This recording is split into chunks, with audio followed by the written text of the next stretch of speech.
आज मैं आप लोगों के लिए लेकर आया हूं एक बहुत ही शानदार चैप्टर बेटा, इलेक्ट्रोकेमिस्ट्री यानी विद्युत रसायन। नीट की दृष्टि से सर यहां से 12th क्लास में सबसे ज्यादा क्वेश्चन पूछे जाते हैं नीट के अंदर। इलेक्ट्रोड विभव यानी इलेक्ट्रोड पोटेंशियल क्या होता है, विद्युत रासायनिक श्रेणी यानी इलेक्ट्रोकेमिकल सीरीज, यहां से ये मान के चलिए नीट के लिए फेवरेट टॉपिक है। एनोड यहां पर नेगेटिव इलेक्ट्रोड के रूप में होता है, सर कैथोड यहां पर पॉजिटिव इलेक्ट्रोड के रूप में होता है। यदि आपने वो थ्योरेटिकल चीजें ढंग से कर ली तो आप लोगों का ये पूरे चैप्टर ढंग से हो जाएगा। नमस्कार मेरे प्यारे बच्चों, कैसे हैं आप सभी लोग। उम्मीद करूंगा कि एकदम स्वस्थ होंगे, जबरदस्त होंगे और अपनी पढ़ाई में मस्त होंगे।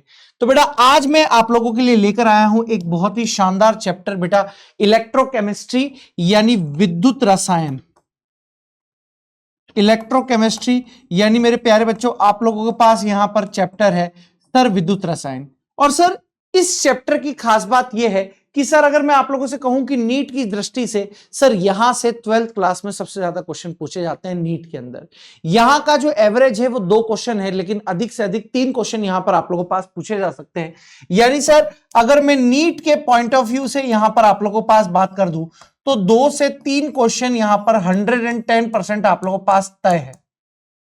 2 से 3 क्वेश्चन बेटा यहां पर आप लोगों के पास आने तय हैं एकदम शानदार तरीके से। और सर उन 2 या 3 क्वेश्चन में से भी मैं आपको बता देता हूं कि सर एक क्वेश्चन नेंसर समीकरण से यहां पर आने वाला है, नर्न्स्ट इक्वेशन से आने वाला है।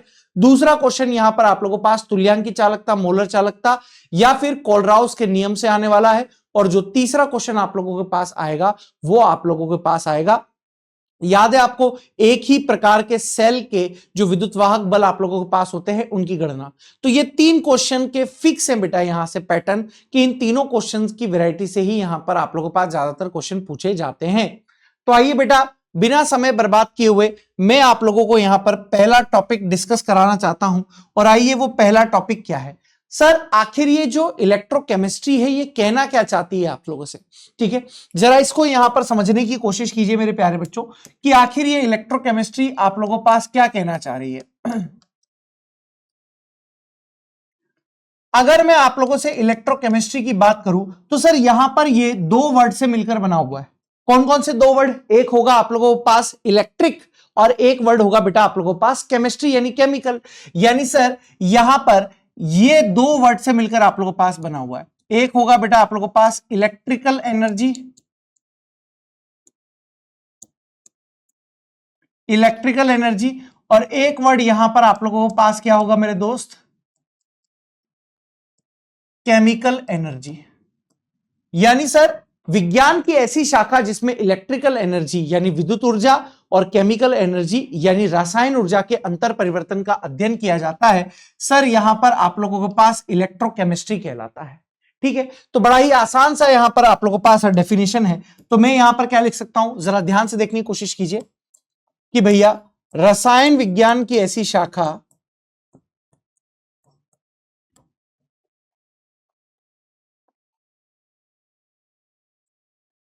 रसायन विज्ञान की ऐसी शाखा जिसमें विद्युत ऊर्जा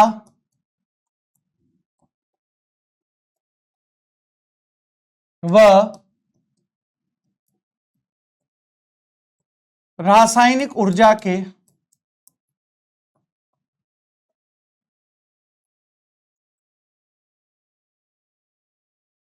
अंतर परिवर्तन का, जिसमें विद्युत ऊर्जा व रासायनिक ऊर्जा के अंतर परिवर्तन का अध्ययन किया जाता है,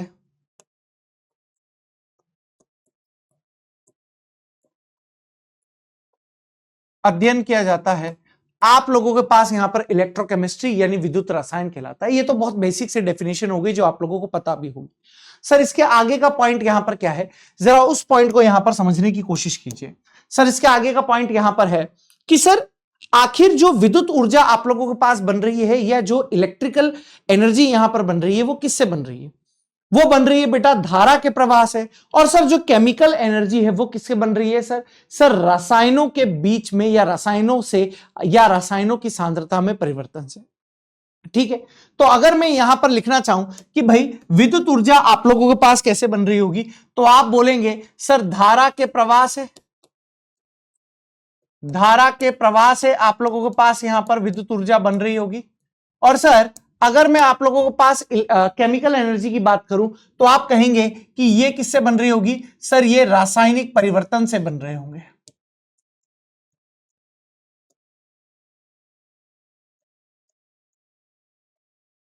ये आप लोगों के पास किससे बन रहा होगा मेरे बच्चे? रासायनिक परिवर्तन से यहां पर आप लोगों के पास बन रहा होगा। ठीक है, धारा के प्रवाह से, इसके अलावा यहां पर रासायनिक परिवर्तन से।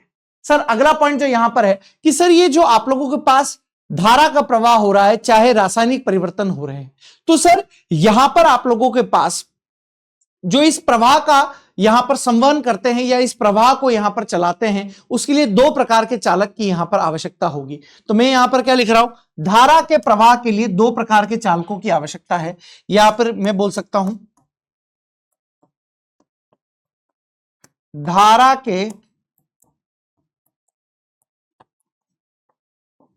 के प्रवाह के लिए दो प्रकार के चालकों की आवश्यकता होगी। कंडक्टर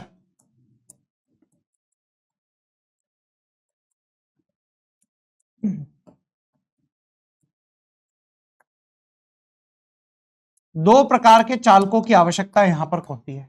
अब ये दो प्रकार के चालक आप लोगों के पास कौन कौन से रहने वाले हैं, आइए जरा मैं यहां पर एक एक चीज को आप लोगों को क्लियरिटी बता देता हूं। जरा ध्यान से देखने की कोशिश करो मेरे बच्चों। सर एक तो आप लोगों के पास रहेगा धात्विक चालक, और एक यहां पर आप लोगों के पास रहेगा बेटा विद्युत अपघटनी चालक। एक आप लोगों के पास होगा मेरे बच्चों यहां पर आप लोगों के पास धात्विक चालक, और एक यहां पर आप लोगों के पास रहेगा विद्युत अपघटनी चालक। क्या होते हैं क्या नहीं होते हैं, जरा ध्यान से देखने की कोशिश करो। नहीं सर ज्यादा चमक रहा है, हल्का करो। हल्का कर दिया, अब नहीं चमकेगा। यह होता है सर आप लोगों के पास धात्विक चालक, मेटेलिक कंडक्टर,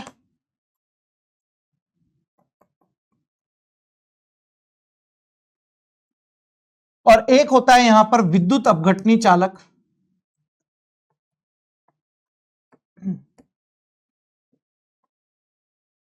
विद्युत अपघटनी चालक, इलेक्ट्रोलाइट कंडक्टर।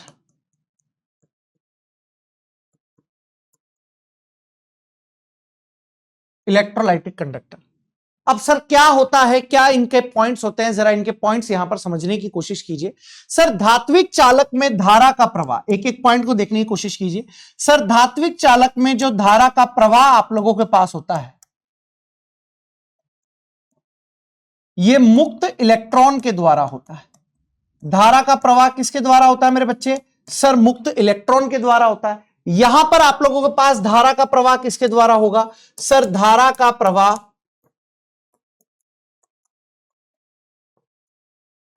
मुक्त आयनों के द्वारा।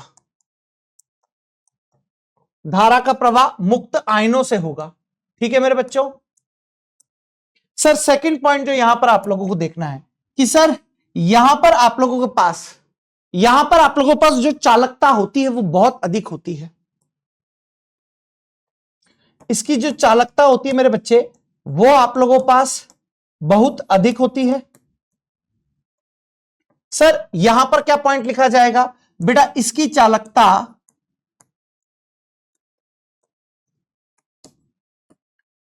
चालकता यहां पर आप लोगों के पास कम होती है। सर अगला पॉइंट यहां पर आप लोगों के लिए, सर अगला पॉइंट, इसमें पदार्थ का प्रवाह नहीं होता।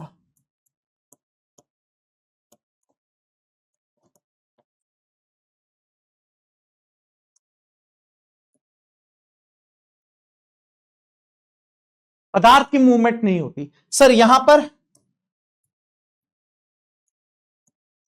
इसमें पदार्थ का प्रवाह होता है।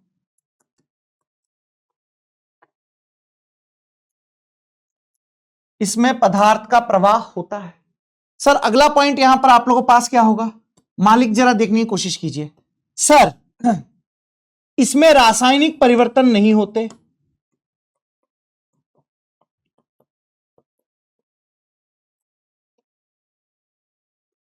इसमें रासायनिक परिवर्तन नहीं होते हैं।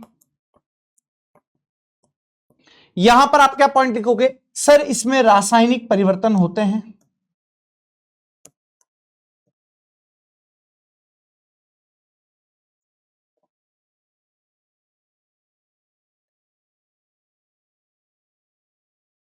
सर अगला पॉइंट यहां पर आप लोगों के पास, सर इसमें फेराडे के नियम नहीं लगते।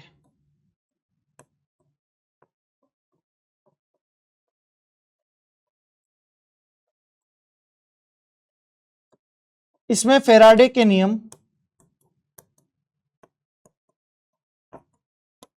फेराडे के नियम इसमें नहीं लगते हैं। और यहां पर आप क्या लाइन बोलोगे, इसमें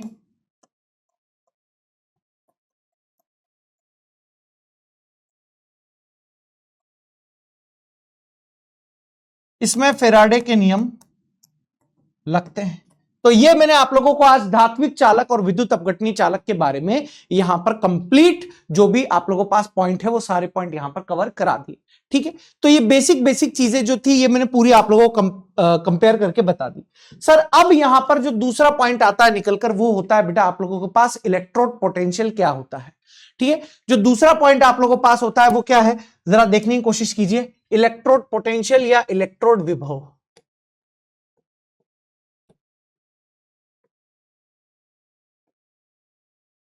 इलेक्ट्रोड विभव यानी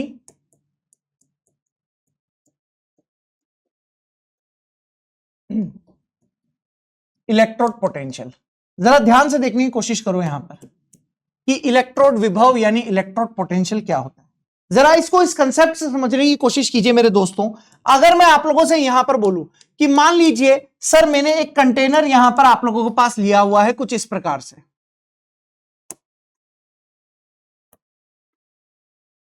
ये कंटेनर मैंने यहां पर आप लोगों के पास लिया हुआ है और इस कंटेनर के अंदर मैंने किसी धातु का विलयन यहां पर लिया हुआ है। जरा आप देखना है ना, इस कंटेनर के अंदर मैंने एक विलयन लिया हुआ है।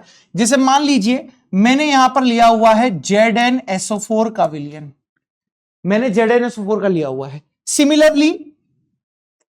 सिमिलरली मेरे प्यारे बच्चों मैंने यहां पर आप लोगों के पास सेम कंटेनर लिया हुआ है और इस कंटेनर के अंदर मैंने जो विलयन लिया हुआ है अब वो विलयन मैंने चेंज कर दिया है, वो विलयन मैंने CuSO4 का ले लिया है।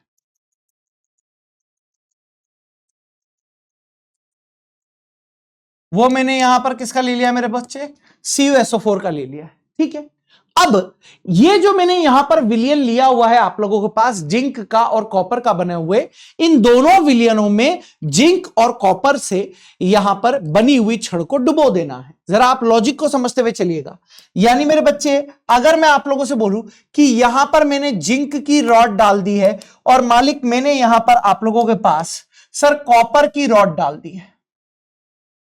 ठीक है, ये मैंने यहां पर जो रॉड डाली है ये आप लोगों के पास क्या है सर, जिंक की छड़ है और सर ये यहां पर आप लोगों के पास क्या है मालिक, सर ये यहां पर कॉपर की रॉड है, कॉपर की छड़ है। तो अब क्या होगा हिसाब किताब, सर ये जो छड़ें हैं ये अपने विलयन के सापेक्ष या तो इलेक्ट्रॉन त्यागेगी या फिर इलेक्ट्रॉन ग्रहण करेगी। सर कौन सी छड़ इलेक्ट्रॉन त्याग रही है, कौन सी छड़ यहां पर इलेक्ट्रॉन ग्रहण कर रही है, जरा इस चीज को समझने की कोशिश कीजिए आप। तो अगर मैं आप लोगों से यहां पर बात करूं कि सर जिंक की छड़ ZnSO4 के सापेक्ष इलेक्ट्रॉन त्यागेगी, इसका मतलब मालिक यहां से इलेक्ट्रॉन निकल कर यहां से इलेक्ट्रॉन निकल कर सर जिंक सल्फेट के विलयन में आ जाएंगे। यहां से इलेक्ट्रॉन निकल कर कहां आ जाएंगे दोस्त, जिंक सल्फेट के विलयन में आ जाएंगे। और सर कॉपर की छड़ Cu2 के सापेक्ष बेटा इलेक्ट्रॉन ग्रहण कर रही है। इलेक्ट्रॉन क्या कर रही है मेरे दोस्त, यहां पर ग्रहण कर रही है। यानी ये इलेक्ट्रॉन ग्रहण कर रही है, ये इलेक्ट्रॉन ग्रहण कर रही है, ये इलेक्ट्रॉन ग्रहण कर रही है।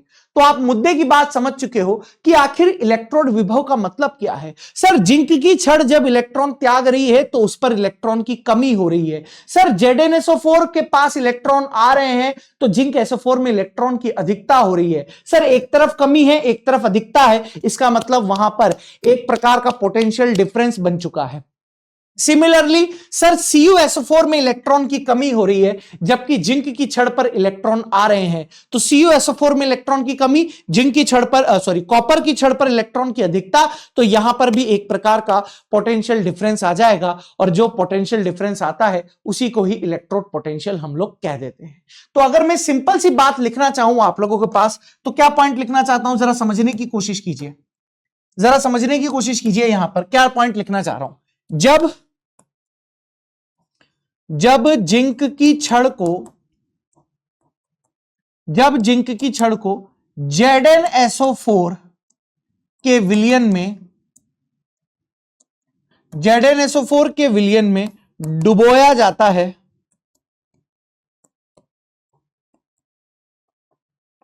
तो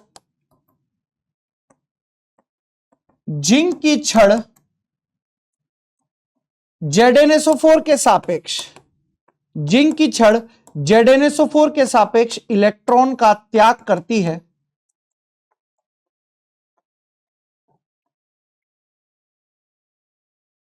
जिससे जिससे जिंक की छड़ पर इलेक्ट्रॉन की कमी व ZnSO4 विलयन में इलेक्ट्रॉन की अधिकता हो जाती है, जिससे छड़ व विलयन के मध्य एक विभव उत्पन्न होता है, जिसे ऑक्सीकरण विभव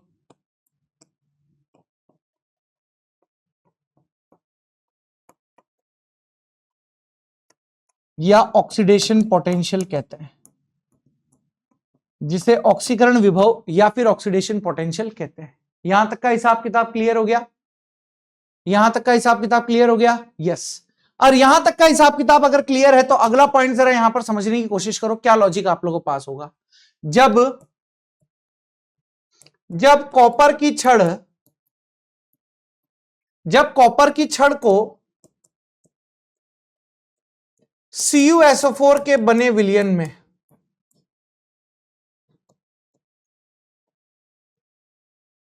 विलयन में डुबोया जाता है तो कॉपर की छड़ विलयन से इलेक्ट्रॉन ग्रहण करती है,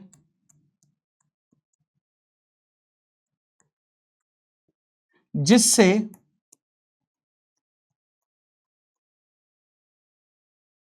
कॉपर की छड़ पर इलेक्ट्रॉन की अधिकता व CuSO4 में इलेक्ट्रॉन की कमी हो जाती है,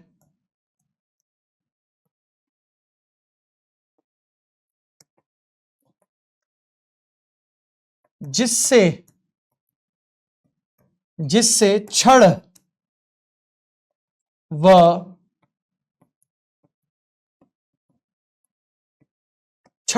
व विलयन के मध्य एक विभव उत्पन्न होता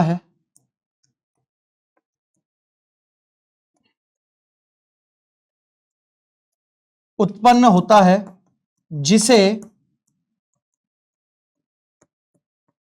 जिसे अपचयन विभव कहा जाता है।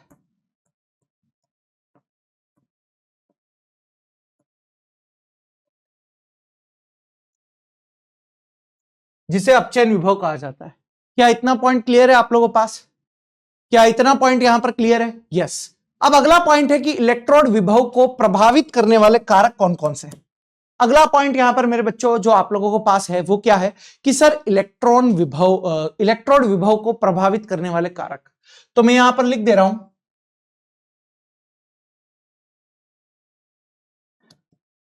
इलेक्ट्रोड विभव को प्रभावित करने वाले कारक। इलेक्ट्रोड विभव को प्रभावित करने वाले कारक कौन कौन से हैं मेरे प्यारे बच्चों आप लोगों के पास? सर एक तो आप लोगों के पास इलेक्ट्रोड की प्रकृति, दूसरा विद्युत अपघट्य या जो भी आप लोग इलेक्ट्रोलाइट ले रहे हो उसकी सांद्रता, और तीसरा ताप। ठीक है, ठीक है। पहला यहां पर आप लोगों के पास क्या है सर? इलेक्ट्रोड की प्रकृति,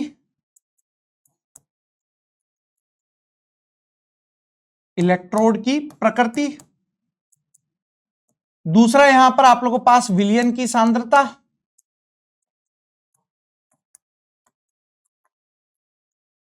और तीसरा जो यहां पर आप लोगों को पास होगा वो क्या होगा दोस्त, ताप। वो आप लोगों को पास क्या होगा दोस्त, ताप। इलेक्ट्रोड की प्रकृति, विलयन की सांद्रता, और यहां पर आप लोगों को पास क्या लॉजिक रहेगा बेटा, ताप आप लोगों को पास रहेगा। तो ये सारे पॉइंट बेटा कौन से हैं बेटा, इलेक्ट्रोड विभव को प्रभावित करने वाले कारक। इनके बारे में डिटेल से आप लोगों को क्लास के अंदर बताया जा चुका है, लेकिन आपको इतना सब करने की जरूरत नहीं है, सिर्फ नाम याद रखो, आपका काम हो जाएगा। सर अगला जो यहां पर सबसे इंपॉर्टेंट टॉपिक जो है, सर अगला इंपॉर्टेंट टॉपिक क्या है मेरे बच्चों आप लोगों के पास, सर अगला इंपॉर्टेंट टॉपिक है आप लोगों के पास यहां पर सर विद्युत रासायनिक श्रेणी।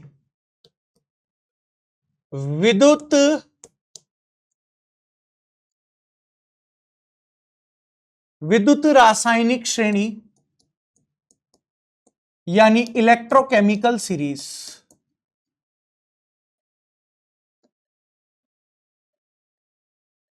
विद्युत रासायनिक श्रेणी यानी इलेक्ट्रोकेमिकल सीरीज। सर क्या होता है क्या नहीं होता है, इसका मतलब जरा समझने की कोशिश कीजिए। यहां से ये मान के चलिए नीट के लिए फेवरेट टॉपिक है, नीट के लिए थोड़ा सा फेवरेट टॉपिक यहां पर है।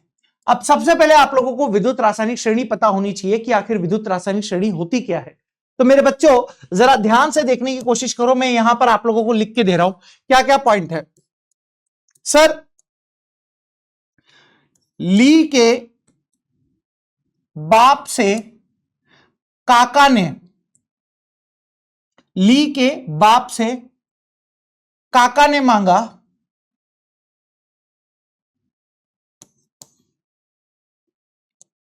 काका ने मांगा अलमारी, मणि, जमीन, ठीक है।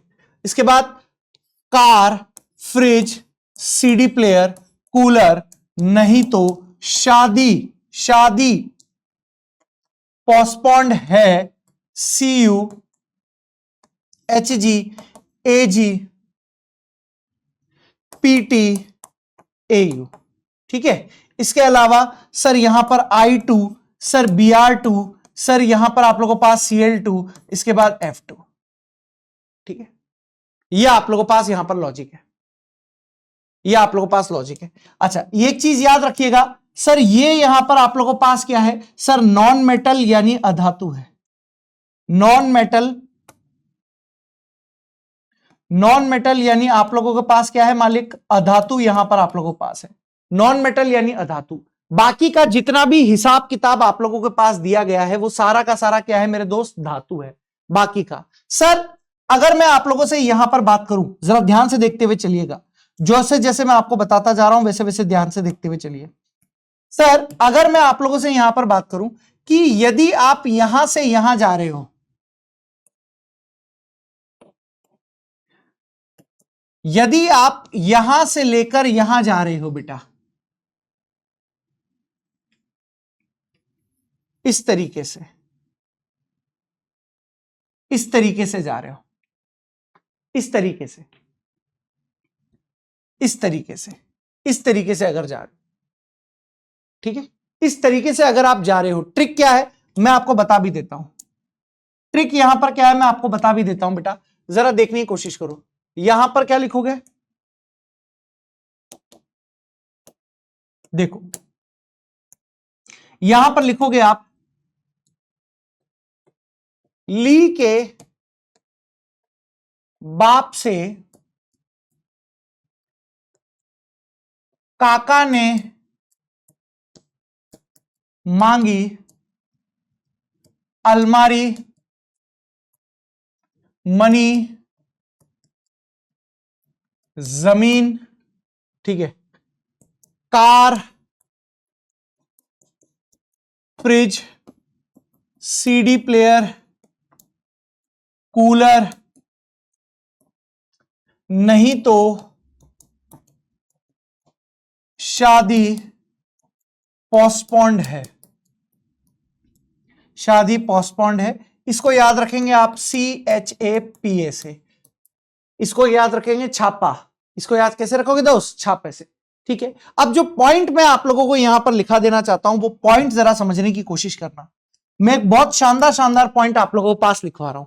सर पॉइंट क्या है कि जब आप लिथियम से यानी मैं बोल सकता हूं, इसको हटाओ, इसको यहां पर हटाओ, इसको थोड़ा सा हटाना पड़ेगा, ये अजीब दिख रहा है थोड़ा।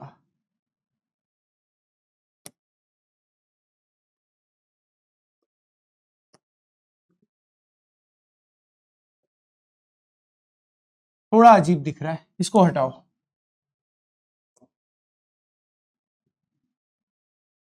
थोड़ा अजीब दिख रहा है, इसको सही करते हैं, है ना सर।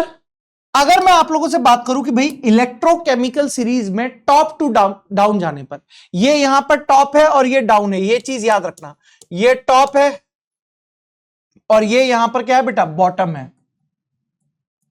ये आप लोगों के पास क्या है, बॉटम है, यानी ऊपर से नीचे। अब मेरे पास जगह नहीं थी, एक लाइन में आते नहीं है, इसलिए मैंने इनको आड़े रूप में यहां पर लिख, लेकिन जो पॉइंट है वो आप लोगों को यहां पर समझने हैं।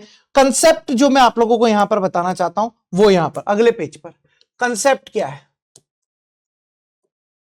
कंसेप्ट यहां पर क्या है, जरा उसको अगले पेज पर देखने की कोशिश करो। सर कंसेप्ट यह है कि इलेक्ट्रोकेमिकल सीरीज में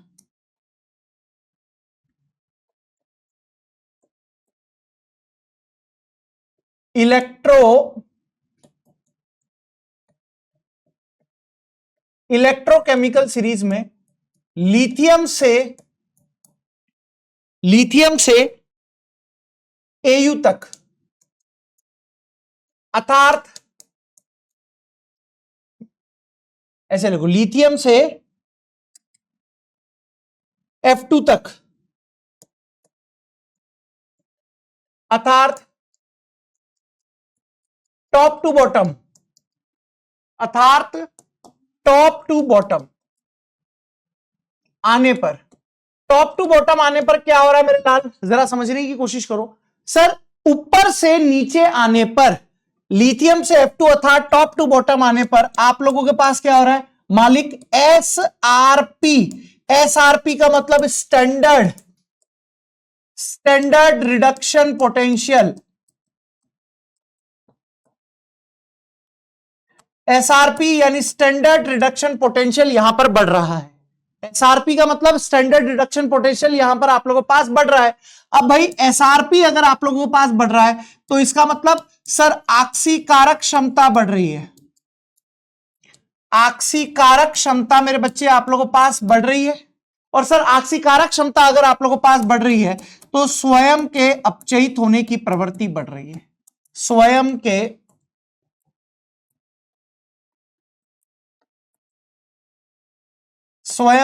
अपचयित होने की प्रवृत्ति मेरे लाल आप लोगों के पास बढ़ रही है टॉप टू बॉटम जाने पर। टॉप टू बॉटम जाने पर इसे आप विशेष रूप से ध्यान में रखिएगा, टॉप टू बॉटम आने पर। अब अगला पॉइंट जो यहां पर है कि भाई बॉटम टू टॉप जाने पर आप लोगों के पास क्या हो रहा है, ठीक है, वो भी जरा लिख लेते हैं यहां पर। सेकंड पॉइंट जो आप लोगों के पास है कि भाई इलेक्ट्रोकेमिकल सीरीज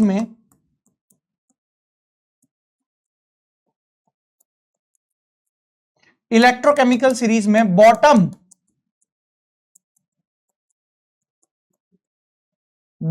टू टॉप जाने पर, बॉटम टू टॉप जाने पर आप लोगों के पास क्या हो रहा है सर, आप यहां पर क्या लिखेंगे सर, वहां SRP बढ़ रहा था, यहां पर SOP का मतलब स्टैंडर्ड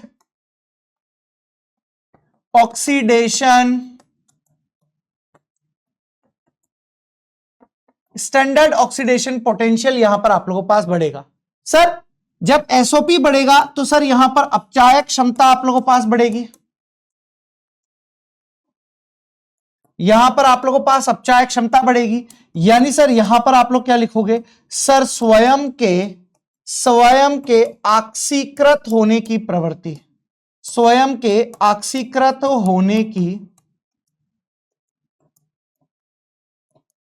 प्रवृत्ति बढ़ेगी, स्वयं के ऑक्सीकृत होने की प्रवृत्ति यहां पर आप लोगों के पास बढ़ जाएगी। ठीक सर, अगला पॉइंट जो यहां पर आप लोगों के पास है तो इसका मतलब यह चीज हो गया कि सर ऑक्सीकारक क्षमता,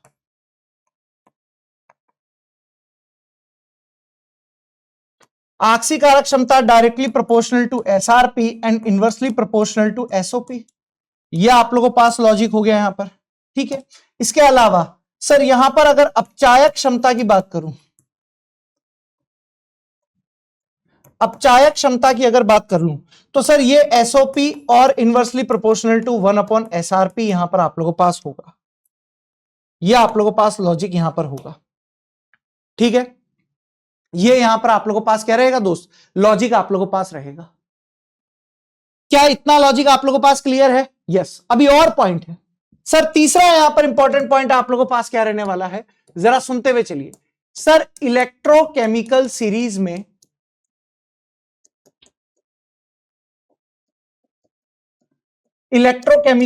में ऊपर वाली धातु अधिक क्रियाशील होती है। ऊपर वाली धातु आप लोगों के पास अधिक क्रियाशील होती है तथा नीचे वाली धातु कम क्रियाशील होती है।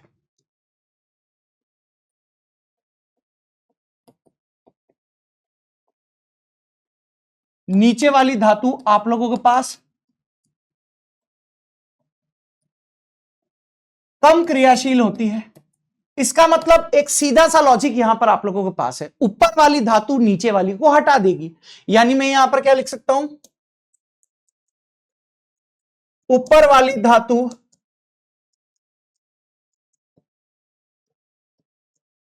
नीचे वाली धातु को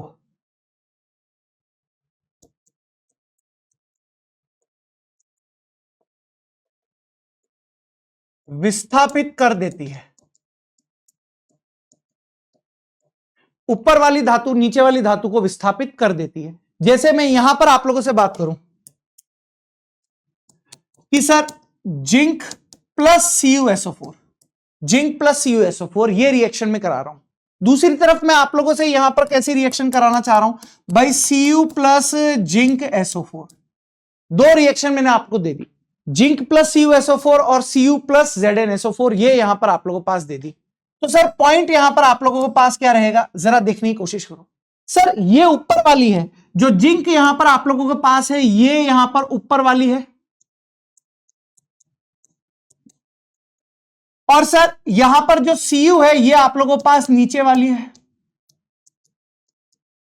जिंक यहां पर ऊपर वाली है, Cu यहां पर नीचे वाली है, तो जिंक Cu को विस्थापित कर देगा, यानी यहां पर आप लोगों के पास उत्पाद बनेगा ZnCuSO4 प्लस Cu। ये रिएक्शन पॉसिबल है, फिजिबल है ये रिएक्शन। लेकिन अगर मैं आप लोगों से बात करूं कि भाई कॉपर यहां से आप लोगों के पास है नीचे वाली, कॉपर नीचे वाली, और जिंक यहां पर आप लोगों के पास क्या है, ऊपर वाली, तो सर यहां पर हिसाब किताब आप लोगों के पास क्या रहेगा, नीचे वाली ऊपर वाली को विस्थापित नहीं कर सकती, क्योंकि नीचे वाली आप लोगों के पास कम क्रियाशील यहां पर होती है। ठीक है, इसका मतलब यहां पर आप लोगों के पास नो रिएक्शन। अगला पॉइंट जो यहां पर आप लोगों के पास है वो है मेरे दोस्त अधातुओं के लिए। अधातुओं के लिए क्या पॉइंट है, जरा सुनने की कोशिश कीजिए।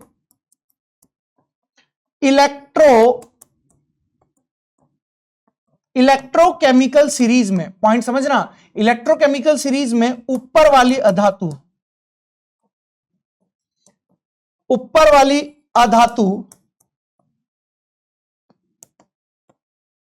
कम क्रियाशील होती है। ऊपर वाली अधातु कम क्रियाशील होती है, जबकि नीचे वाली अधातु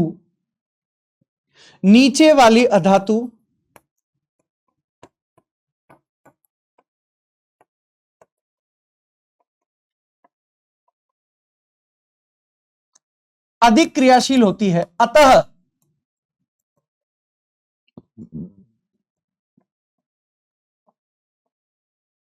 नीचे वाली अधातु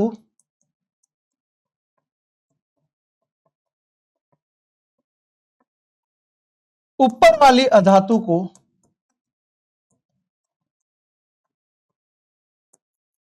विस्थापित कर देती है। नीचे वाली अधातु ऊपर वाली अधातु को विस्थापित कर देती है। यह आप लोगों के पास यहां पर पॉइंट है, यह आप लोगों के पास यहां पर क्या है मेरे दोस्त, पॉइंट है। जरा इस चीज को यहां पर समझने की कोशिश कीजिए एग्जाम्पल से।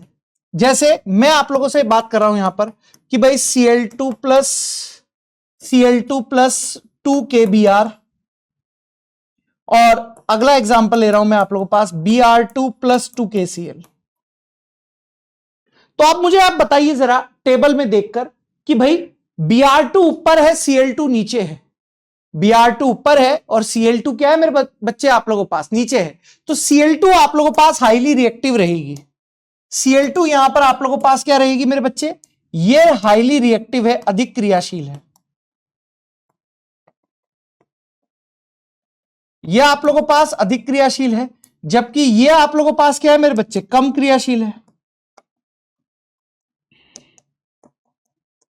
इसका मतलब सर ये Cl2 यहां से इस ब्रोमीन को डिस्प्लेस कर देगा, यानी यहां से क्या निकाल देगा बेटा, आप लोगों के पास 2KCl यहां पर आप लोगों के पास हो जाएगा, और सर Br2 को अलग कर देगा, जबकि यहां पर किसी भी प्रकार की रिएक्शन आपको देखी नहीं जाएगी। क्या इतना लॉजिक क्लियर है मेरे बच्चों आप लोगों के पास? यस। अब अगर इतना लॉजिक क्लियर है मेरे बच्चों आप लोगों के पास, तो फिफ्थ पॉइंट यहां पर, फिफ्थ पॉइंट जरा समझने की कोशिश कीजिए। फिफ्थ पॉइंट आप लोगों के पास क्या है सर, विद्युत रासायनिक श्रेणी यानी इलेक्ट्रोकेमिकल सीरीज में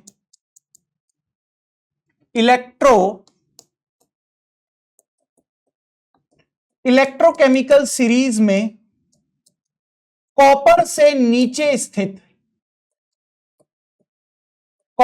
नीचे स्थित धातुओं के ऑक्साइड,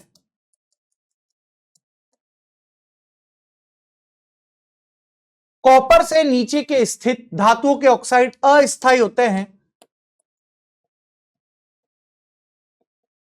अर्थात गर्म करने पर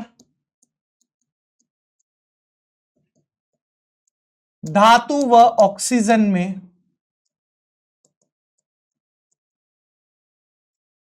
टूट जाते हैं। गर्म करने पर धातु और ऑक्सीजन में मेरे बच्चों टूट जाते हैं। जैसे यहां पर पॉइंट समझने की कोशिश कीजिए आप लोग, क्या पॉइंट है आप लोगों के पास, जैसे अगर मैं यहां पर ले लूं कि सर Ag2CO3 सिल्वर कार्बोनेट है, Ag2CO3 सिल्वर कार्बोनेट आप लोगों के पास है। जैसे ही सर इस सिल्वर कार्बोनेट को मैं गर्म करूंगा, ये किस में टूटेगा आप लोगों के पास, सर Ag2O+CO2। अब ये जो यहां पर ऑक्साइड बना है, ये आप लोगों के पास क्या है मेरे दोस्त, अस्थाई है। ये यहां से मेरे दोस्त आप लोगों के पास क्या है, अस्थाई है। और जैसे ही मैं इसको यहां पर गर्म करूंगा सर, ये यहां से मुझे सिल्वर और सर हाफ O2 गैस मुझे यहां से दे देगा। ठीक सर, 6 पॉइंट यहां पर जरा समझने की कोशिश कीजिए। 6 पॉइंट आप लोगों के पास क्या होगा, 6 पॉइंट मेरे बच्चे आप लोगों के पास क्या रहेगा, और वो है कि भाई श्रेणी में हाइड्रोजन से ऊपर स्थित धातुएं अम्ल के जलीय विलयन में से H2 गैस को विस्थापित कर देती हैं। क्या है,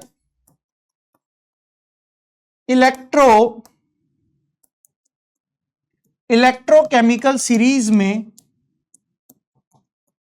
हाइड्रोजन से ऊपर स्थित धातुएं,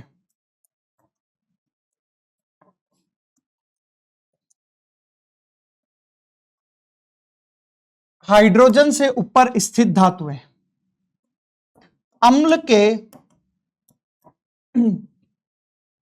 अम्ल के जलीय विलयन में से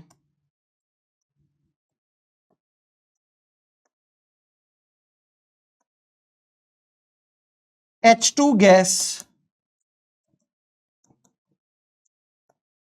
विस्थापित कर देती है।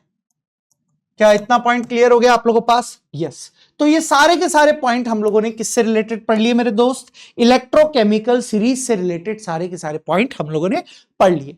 ठीक है, अब सर आगे का जो पॉइंट यहां पर डिस्कस होगा वो होगा सर गैल्वेनिक सेल, या फिर आप लोगों के पास यहां पर होगा वोल्टिक सेल, या इसका एक और नाम दे दिया जाता है बेटा इलेक्ट्रोकेमिकल सेल। इसका एक और नाम होता है मेरे बच्चों यहां पर आप लोगों के पास, उसको बोलते हो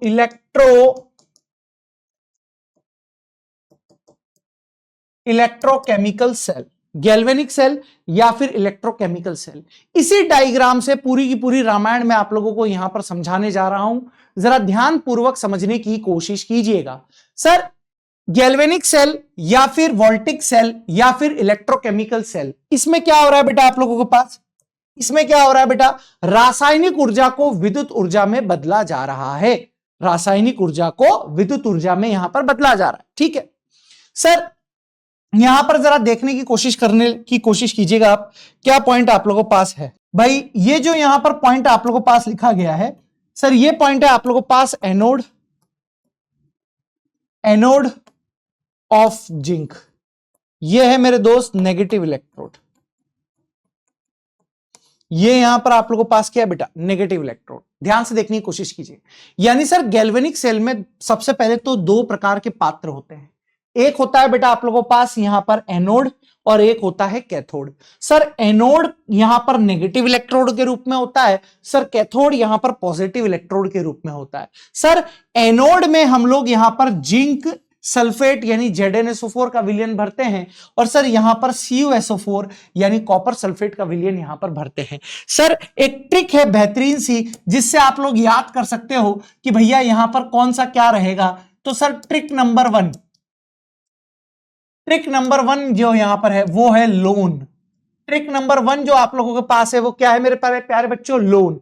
यानी सर लेफ्ट हैंड साइड पर, एल का मतलब यहां पर लेफ्ट हैंड साइड, ओ का मतलब बेटा ऑक्सीडेशन, ओ का मतलब यहां पर सर ऑक्सीडेशन, सर ए का मतलब यहां पर एनोड, ए का मतलब एनोड, एन का मतलब मेरे बच्चे नेगेटिव, एन का मतलब मेरे बच्चे नेगेटिव। यानी लेफ्ट हैंड साइड पर जो इलेक्ट्रोड होगा वो एनोड होगा, उस पर ऑक्सीडेशन होगा और उसका साइन नेगेटिव होगा।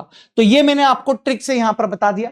सर ये जो यहां पर आप लोगों के पास है सॉल्ट ब्रिज यानी लवण सेतु यहां पर आप लोगों के पास है, ठीक है, आ रहा हूं सर, आ रहा हूं। सॉल्ट ब्रिज या फिर यहां पर आप लोगों के पास है लवण सेतु, ठीक है। सर अगला पॉइंट यहां से आप लोगों के पास क्या है, जरा समझने की कोशिश करो। सर लवण सेतु का काम क्या होता है, जरा यहां पर मैं लिख देता हूं आप लोगों के लिए कि सर लवण सेतु का काम क्या होता है, जरा आप समझने की कोशिश कीजिए। सर लवण सेतु का काम होता है कि सर यह पूरे परिपथ में विद्युत उदासीनता बनाकर रखता है। पूरे गैल्वेनिक सेल में मेरे बच्चे विद्युत उदासीनता बनाकर रखता है। सर किस प्रकार उदासीनता बना के रखेगा, जरा देखने की कोशिश करो।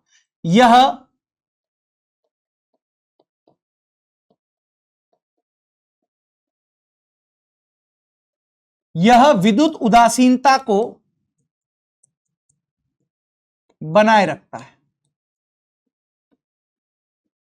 अब विद्युत उदासीनता को कैसे बनाए रखेगा भाई, एनोड के विलयन में एनायन डाल देगा, कैथोड के विलयन में केटायन डाल देगा, तो यहां पर इलेक्ट्रिकली क्या हो जाएगा, न्यूट्रल हो जाएगा। दूसरा यह LLJP किसी पार्टी का नाम नहीं है, लिक्विड लिक्विड जंक्शन पोटेंशियल को उत्पन्न होने से रोकता है, उत्पन्न होने से रोकता है। अब सर ये LLJP क्या है आप लोगों के पास, सर ये जो यहां पर आप लोगों के पास पॉइंट दिखाई दे रहे हैं ना, ये वाला जंक्शन पोटेंशियल, इस वाले जंक्शन पोटेंशियल पर, तो यहां पर क्या होता है देखो, आयन, यहां पर कुछ आयन, यहां पर कुछ आयन, दोनों एक दूसरे को न्यूट्रल कर देते हैं। तो इस न्यूट्रल मीडियम में कोई भी आयन यहां से यहां तक का प्रवाह नहीं कर पाता है। तो इस जंक्शन पर जो आप लोगों के पास पोटेंशियल डिफरेंस होता है उसको बोलते हैं लिक्विड लिक्विड जंक्शन पोटेंशियल। जो जब दो द्रव एक दूसरे को यहां पर टच कर रहे होते हैं तब आप लोगों के पास लिक्विड लिक्विड जंक्शन पोटेंशियल यहां पर उत्पन्न होता है, तो उसको यहां पर उत्पन्न होने से रोकता है। तीसरी चीज जो सबसे महत्वपूर्ण है कि सर अगर हम लोग सॉल्ट ब्रिज यानी लवण सेतु को यहां से हटा लें तो क्या सेल काम करेगा या नहीं करेगा। मेरे बच्चे अगर आपने लवण सेतु को यहां पर से हटा दिया तो भैया यहां पर जो Zn+2 आयन बन रहे होंगे वो एक टाइम पर बहुत एक्सेस में बन जाएंगे, और यहां पर जो Cu आप लोगों के पास Cu+2 आयन जो रिड्यूस हो रहे होंगे वो बहुत एक्सेस में बन जाएंगे। तो जब दोनों आयन एक दूसरे में एक्सेस में बनेंगे तो बोलेंगे अब हमें और बनने की जरूरत नहीं है, यानी सेल काम करना आप लोगों के पास बंद कर देगा। यानी यदि लवण सेतु को हटा लिया जाए, यदि लवण सेतु को हटा लिया जाए तो सेल काम करना बंद कर देगा, नहीं करेगा। ठीक है सर, अगला पॉइंट यहां पर जो सबसे इंपॉर्टेंट है कि सर ये चीज तो आपने बोल दी सर। जब यहां पर जिंक की छड़ का ऑक्सीडेशन होगा तो सर यहां पर क्या लिखा जाएगा सर, जिंक की छड़ का भार कम होगा। जिंक की छड़ का भार यहां पर आप लोगों के पास कम होगा मेरे लाल। और सर अगला पॉइंट जो यहां पर है कि सर यहां पर Cu+2 जो है वो जिंक की छड़ पर जाकर रिड्यूस होंगे, तो यहां पर मैं लिखूंगा कि कॉपर की छड़ का भार, कॉपर की छड़ का भार बढ़ेगा। कॉपर की छड़ का भार मेरे दोस्तों यहां पर आप लोगों के पास बढ़ेगा। इतना पॉइंट ठीक है आप लोगों के पास? यस। अगर इतना पॉइंट यहां पर क्लियर है तो सर अगला पॉइंट यहां पर कि सर सबसे इंपॉर्टेंट जो स्टेटमेंट वाला क्वेश्चन यहां से पूछा जा सकता है वो सारे लिख दिए। सर एक और स्टेटमेंट वाला क्वेश्चन है कि सर सेल के बाह्य परिपथ में यानी एक्सटर्नल सर्किट में करंट कहां से कहां होता है? तो सर सेल के बाह्य परिपथ में यानी एक्सटर्नल सर्किट में कैथोड से एनोड की ओर यहां पर प्रवाहित होता है। तो मैं यहां पर लिख देता हूं, कहां लिखें? जगह दिख रही है क्या? वहीं लिखेंगे। सेल के बाह्य परिपथ में, सेल के बाह्य परिपथ में धारा कैथोड से एनोड की तरफ, कैथोड से एनोड की तरफ चलती है। सर अगला क्वेश्चन यहां पर आप लोगों के पास है कि सर इस सेल को रिप्रेजेंट कैसे किया जाएगा? इस सेल को रिप्रेजेंट कैसे करोगे? तो बच्चों कुछ इस तरीके से यहां पर रिप्रेजेंट किया जाएगा कि सर जिंक सॉलिड तो यहां पर ऑक्सीडाइज आप लोगों के पास हो रहा है, सर बीच में सॉल्ट ब्रिज है, सर यहां पर कॉपर+2 आप लोगों के पास सर रिड्यूस हो रहा है, एक्वस है ये एक्वस है। और किस में कन्वर्ट हो रहा है? Cu सॉलिड में कन्वर्ट हो रहा है। यानी सर ये आप लोगों के पास एनोड हो गया है और ये पोर्शन आप लोगों के पास यहां पर कैथोड हो गया। तो ये पूरा का पूरा मैंने गैल्वेनिक सेल या वोल्टिक सेल या इलेक्ट्रोकेमिकल सेल को आपको समझा दिया है। जल्दी से यहां पर लिखिए मेरे बच्चों, लिख लिया यहां तक का मामला? ठीक है भाई। गैल्वेनिक सेल या वोल्टिक सेल के बाद अब मैं आप लोगों के पास यहां पर जो बात करने जा रहा हूं वो है आप लोगों के पास क्या, जरा इधर देखो। अब मैं आप लोगों के सामने जो पढ़ाने जा रहा हूं वो है मेरे बच्चे नर्न्स्ट इक्वेशन या फिर नेंसर समीकरण। ठीक है, नर्न्स्ट इक्वेशन इलेक्ट्रोड विभव ज्ञात करने के लिए। आइए, ठीक है, नर्न्स्ट इक्वेशन या नेंस्ट इक्वेशन भी बोलते हैं।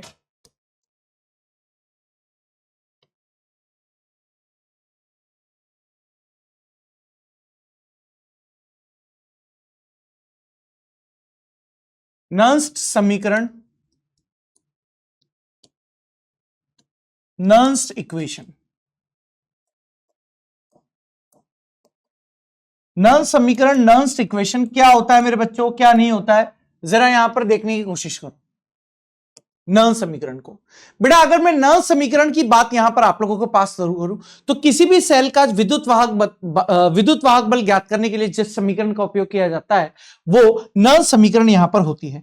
तो मैं यहां पर क्या लिख सकता हूं, किसी भी सेल का विद्युत वाहक बल ज्ञात करने के लिए, इसको ऐसे लिख दो, नर्न्स्ट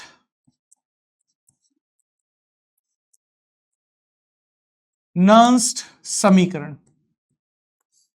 आप देखने की कोशिश करो जो यहां पर हमारे पास मुद्दे की बात है। देखो ये इतनी ज्यादा डिटेल में चीजें हैं कि इनके डेरिवेशन हम लोगों ने लाइव क्लासेस या आपकी जो बैचेस की क्लास है वहां करा रखे हैं। बस आपको मुद्दे की बात यहां पर ध्यान में रखनी है, आपका काम हो जाएगा। सर यहां पर फर्स्ट पॉइंट जो आप लोगों के पास है वो फर्स्ट पॉइंट क्या है, इस समीकरण की सहायता से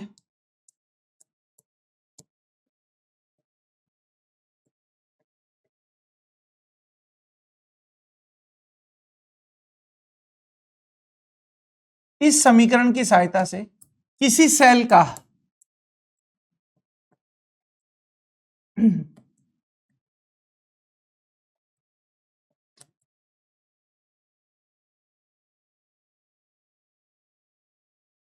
किसी भी सेल का विद्युत वाहक बल ज्ञात कर सकते हैं।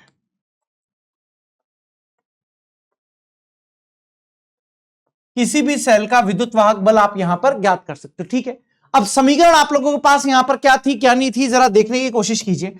तो सर जो समीकरण आप लोगों के पास थी वो थी सर ई सेल बराबर sir E naught of cell minus का 0.0591 बटा n sir log base 10 sir यहां पर उत्पाद की सांद्रता बटे में सर यहां से आप लोगों के पास क्रियाकारक की सांद्रता।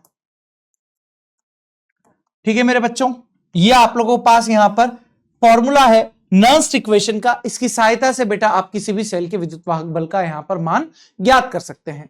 तो सर यहां पर जरा पॉइंट समझने की कोशिश करो, क्या आप लोगों के पास है sir E naught of cell जो आप लोगों के पास होता है वो होता है मेरे बच्चे सेल का मानक विद्युत वाहक बल। सेल का मानक विद्युत वाहक बल, सेल का मानक विद्युत वाहक बल यहां पर आप लोगों के पास होगा एन। यहां पर आप लोगों के पास होता है बेटा स्थानांतरित किए हुए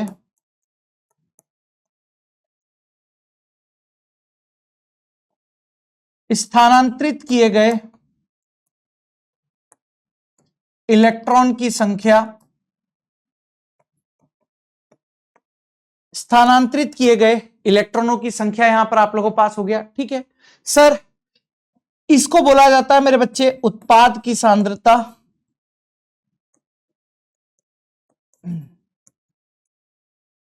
जो काम के पॉइंट है वो हम लोग यहां पर डिस्कस करते हैं क्योंकि माइंड मैप है मेरे बच्चे। सर यहां पर आप लोगों के पास क्या होगा सर क्रियाकारक की सांद्रता,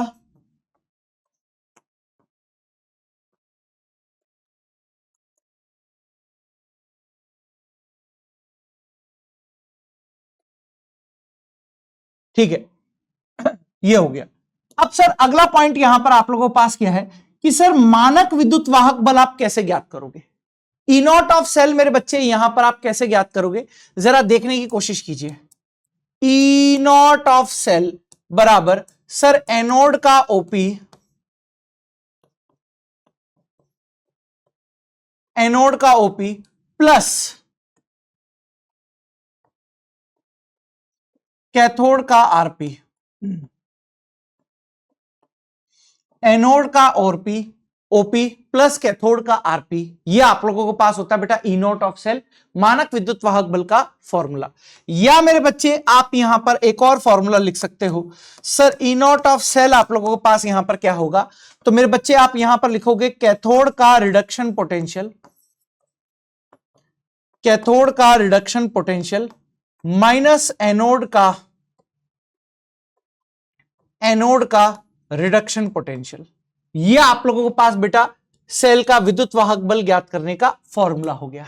ठीक है सर, यहां पर अगली चीज मेरे बच्चे, अच्छा ये मान के चलना शुद्ध ठोस तथा शुद्ध द्रव की सांद्रता इकाई मानी जाती है। ठीक है, यहां पर जो पॉइंट मैं आप लोगों के पास लिख रहा हूं वो क्या है जरा देखने की कोशिश कीजिए।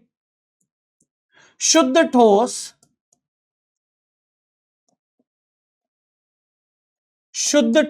तथा शुद्ध द्रव की सांद्रता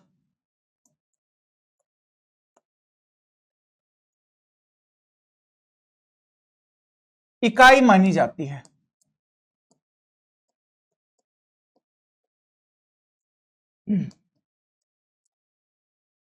शुद्ध ठोस तथा शुद्ध द्रव की सांद्रता आप लोगों के पास क्या मानी जाती है मेरे दोस्त, इकाई यहां पर मानी जाती है। ठीक है, अभी और यहां पर समझने की कोशिश कीजिए लॉजिक, अभी और बाकी पिक्चर। सर इसके अलावा सर इस समीकरण के, यानी मैं अगर आप लोगों से बोलना चाहूं कि सर गिब्स मुक्त ऊर्जा तथा सेल के विद्युत वाहक बल में मेरे बच्चों एक संबंध होता है, जरा उसको भी यहां पर आप देखने की कोशिश कीजिए मेरे बच्चों।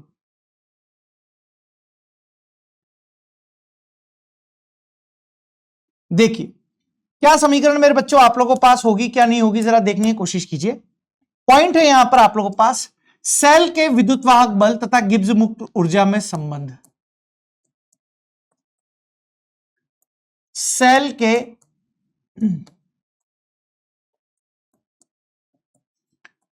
के विद्युत वाहक बल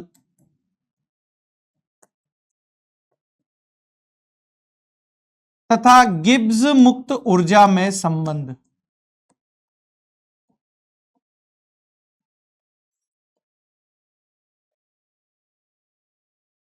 सेल के विद्युत वाहक बल तथा गिब्स मुक्त ऊर्जा में संबंध क्या आप लोगों के पास यहां पर रहेगा, क्या नहीं रहेगा, जरा यहां पर समझने की कोशिश कीजिए।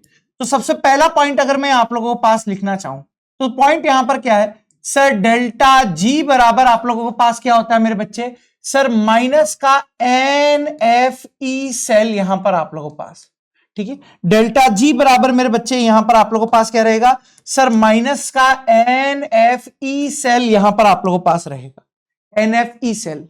क्या इतनी चीज क्लियर है आप लोगों के पास? यस। अब अगर इतनी चीज क्लियर है, इतनी चीज मेरे बच्चों आप लोगों के पास क्लियर है, तो यहां पर पॉइंट समझने की कोशिश कीजिए क्या रहने वाला है आप लोगों के पास, है ना। यहां पर 3 केस बनेंगे आप लोगों के पास, क्या क्या जरा देखो। पहला case, case number 1, case number 1 यहां पर आप लोगों के पास, यदि मैं आप लोगों से यहां पर कहूं,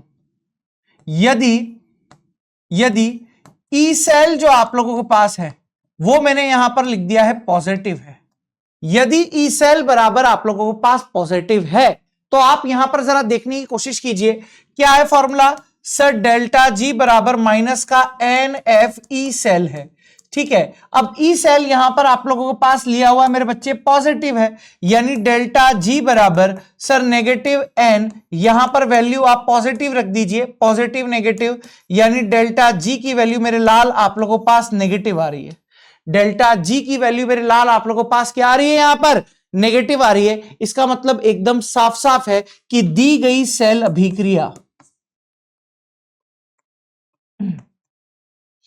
दी गई सेल अभिक्रिया यहां पर आप लोगों के पास कैसी होगी मेरे लाल, स्वतः होगी।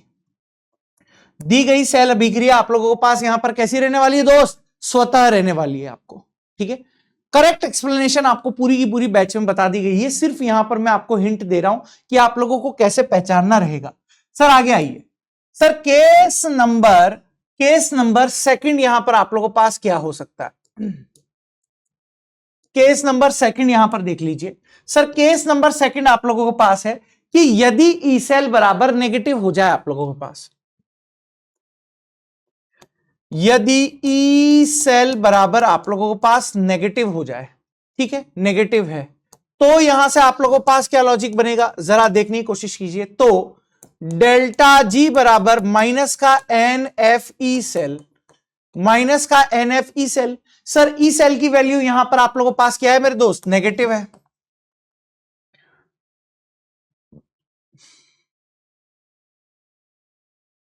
यह आप लोगों के पास क्या है, नेगेटिव है, NF नेगेटिव।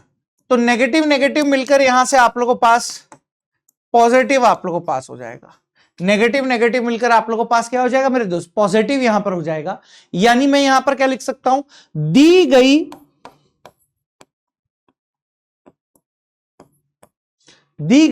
सेल अभिक्रिया, दी गई सेल अभिक्रिया यहां पर अस्वतः होगी,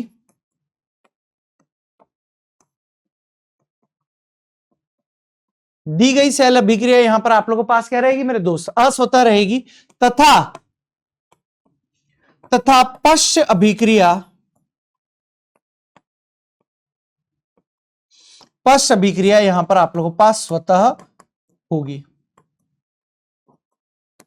पश्च अभिक्रिया यहां पर आप लोगों के पास क्या रहेगी मेरे दोस्त, स्वतः आप लोगों के पास रहेगी, ठीक है।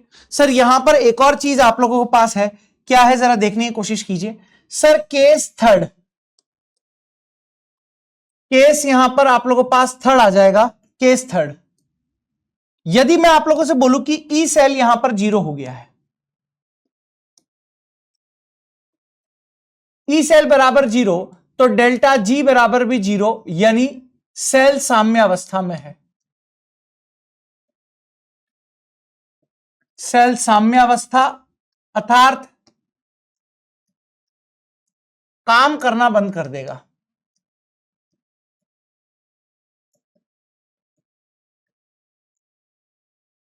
साम्य अवस्था अर्थात सेल आप लोगों के पास काम करना मेरे बच्चे यहां पर बंद कर देगा। क्या इतना लॉजिक क्लियर है मेरे दोस्तों? यस। अगर इतना लॉजिक आप लोगों के पास क्लियर है तो एक शानदार पॉइंट आप लोगों का यहां पर इंतजार कर रहा है मेरे प्यारे बच्चों। क्या है वो पॉइंट जरा देखने की कोशिश कीजिए। सर वैसे तो आप लोगों के पास ई सेल बराबर यहां पर होता है sir E naught of cell minus का 0.0591 बटे में n, sir log base 10, sir यहां पर आप लोगों को पास होगा उत्पाद की सांद्रता बटे में यहां पर आप लोगों को पास क्या हो जाएगा सर क्रियाकारक की सांद्रता, उत्पाद की सांद्रता बटे क्रियाकारक की सांद्रता यहां पर होगा। ठीक है सर, अगर इतनी बात ठीक है तो मैं आप लोगों को बोल रहा हूं साम्यावस्था पर, साम्यावस्था पर सर साम्यावस्था पर ई सेल बराबर आप लोगों के पास क्या होगा सर 0। साम्यावस्था पर ई सेल यहां पर क्या होगा दोस्त आप लोगों के पास 0 होगा। तो जैसे ही ई सेल यहां पर 0 होगा तो सर यहां पर पॉइंट आप लोगों के पास क्या आएगा सर ई सेल बराबर यहां पर आप लोगों के पास आ जाएगा 0.0591, या इसको ऐसे लिखो RT बाय NF लिखो, इसको ज्यादा बेहतर होगा, RT बाय NF लॉग ई उत्पाद की सांद्रता बटे क्रियाकारक की सांद्रता। ठीक है, तो ये आप लोगों के पास क्या रह जाएगा sir E naught of cell बराबर sir RT by NF, RT by NF sir log E sir उत्पाद की सांद्रता बटे में क्रियाकारक की सांद्रता, उत्पाद की सांद्रता बटे में क्रियाकारक की सांद्रता। ठीक है इतनी बात ठीक है। अब अगर इतनी बात यहां पर क्लियर है, अगर इतनी बात यहां पर क्लियर है तो सर यहां पर पॉइंट आप लोगों के पास क्या रहेगा जरा समझने की कोशिश करो। सर लॉग ई को अगर मुझे लॉग 10 में बदलना है तो क्या करना पड़ेगा सर, लॉग ई को अगर मुझे लॉग 10 में बदलना है तो ऐसे लिख दीजिए आप sir E naught of cell is equals to sir यहां पर 2.303 सर यहां पर आर टी बटे में एन लॉग बेस 10 उत्पाद की सांद्रता बटे क्रियाकारक की सांद्रता, उत्पाद की सांद्रता बटे में क्रियाकारक की सांद्रता। इस तरीके से भी आप यहां पर कर सकते हो, इस तरीके से भी मेरे दोस्त यहां पर आप लोग कर सकते हो। और इसको उत्पाद बटे क्रियाकारक की सांद्रता को आप के इक्विवेलेंट से भी दर्शा सकते हो। इसको आप किससे दर्शा सकते हो, के इक्विवेलेंट से भी दर्शा सकते हो। तो यहां से जो आप लोगों के पास पॉइंट यहां पर देखने को मिल सकता है मेरे बच्चे, वो पॉइंट क्या मिलेगा कि सर पॉइंट आप लोगों को पास जो मिलेगा वो मिलेगा ई नॉट ऑफ सेल बराबर सर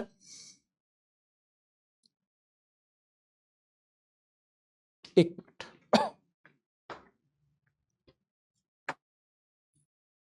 तो ई नॉट ऑफ सेल बराबर आप यहां से कैसे लिख सकते हो, ये वाली भी लिख सकते हो RT बाय NF लॉग ई के इक्विवेलेंट, लॉग ई के इक्विवेलेंट। ठीक है, और सर यहां से आप लोगों के पास डेल्टा जी नोट भी आ जाएगा मेरे बच्चे, है ना, डेल्टा जी नोट भी यहां पर आप लोग इसको नोट लगा दो, झंझट खत्म करो।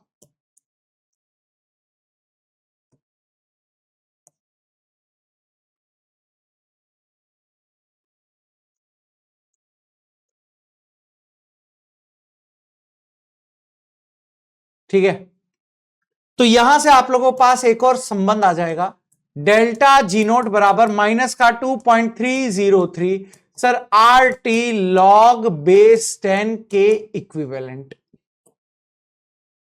फॉर्मूले बहुत है बेटा इस चैप्टर में, फॉर्मूले बहुत है, जितना ज्यादा आप फॉर्मूले ध्यान में रख पाओगे उतना बेहतर आप लोगों के लिए यहां पर रहने वाली हैं चीजें। ठीक है, तो ये नर्स इक्वेशन से रिलेटेड जितने भी फॉर्मूलेस थे, जितने भी कंसेप्ट थे, वो मैंने आप लोगों को यहां पर पूरे के पूरे बता दिए। ठीक है, अब सर नर्स इक्वेशन के बाद हम लोगों के पास यहां पर क्या आता है बेटा, नर्स इक्वेशन के बाद आता है सर हमारे पास यहां पर इलेक्ट्रोलाइसिस। नर्स इक्वेशन के बाद यहां पर इलेक्ट्रोलाइसिस, यानी मेरे बच्चे यहां पर आप लोगों के पास होता है विद्युत अपघटन। इलेक्ट्रोलाइसिस यानी पॉइंट आप लोगों के पास क्या आएगा मेरे बच्चे, विद्युत अपघटन यहां पर आप लोगों के पास आएगा। सर विद्युत अपघटन में का मतलब क्या होता है जरा समझने की कोशिश कीजिए। सर मान लीजिए आप लोगों के पास यहां पर एक पात्र है, इस पात्र के अंदर हम लोगों ने विद्युत अपघट्य यानी इलेक्ट्रोलाइटिक सॉल्यूशन लिया हुआ है। अब विद्युत अपघट्य यानी इलेक्ट्रोलाइटिक सॉल्यूशन के अंदर मेरे प्यारे बच्चों आप लोगों के पास आयंस होते हैं। भाई सिंपल सी बात है, विद्युत अपघट्य के अंदर क्या होगा सर, आयंस होंगे। और आयंस है तो एक पॉजिटिव आयंस होगा, एक नेगेटिव आयन होगा। तो मेरे बच्चे यहां पर आप लोगों के पास क्या है जरा समझना, गैल्वेनिक सेल और गैल्वेनिक सेल और इलेक्ट्रोलाइसिस के सेल में अंतर किसका होता है सर, एनोड के साइन में यहां पर अंतर होता है। वहां एनोड पर साइन नेगेटिव था, यहां एनोड पर साइन पॉजिटिव होगा। वहां कैथोड पर साइन पॉजिटिव था, यहां कैथोड पर साइन नेगेटिव होगा। तो मेरे बच्चे जब भी आप लोगों के पास इलेक्ट्रोलाइसिस होगा तो जो अपोजिट आयन होंगे या विपरीत आवेशित आयन होंगे वो विपरीत आवेशित इलेक्ट्रोड की ओर जाना चाहेंगे। बोलो। तो भाई कैथोड पर यहां पर नेगेटिव चार्ज है, कैथोड पर कौन सा चार्ज है मेरे बच्चे आप लोगों के पास सर, कैथोड पर यहां पर नेगेटिव चार्ज है सर, एनोड पर यहां पर पॉजिटिव चार्ज है। तो कैथोड पर कौन जाएगा सर, कैथोड पर कैटायन जाएगा। और सर एनोड पर कौन जाएगा सर, एनोड पर यहां पर एनायन जाएगा। तो ये आप लोगों के पास यहां पर इलेक्ट्रोलाइसिस यानी विद्युत अपघटन कहलाता है। ठीक हो गई यहां तक की बात? यस। अब अगर यहां तक की बात आप लोगों के पास क्लियर है तो यही प्रक्रिया बेटा विद्युत अपघटन यहां पर कहलाती है। अब सर पॉइंट यहां पर क्या है, जरा समझने की बात पर गौर करते हैं। सर पॉइंट यहां पर आप लोगों के पास क्या है, जरा देखिएगा। बहुत ही शानदार पॉइंट आप लोगों को बता रहा हूं जहां से आप लोगों का क्वेश्चन सॉल्व हो जाएगा। देखो, विद्युत अपघटन से जुड़ी हुई महत्वपूर्ण बातें।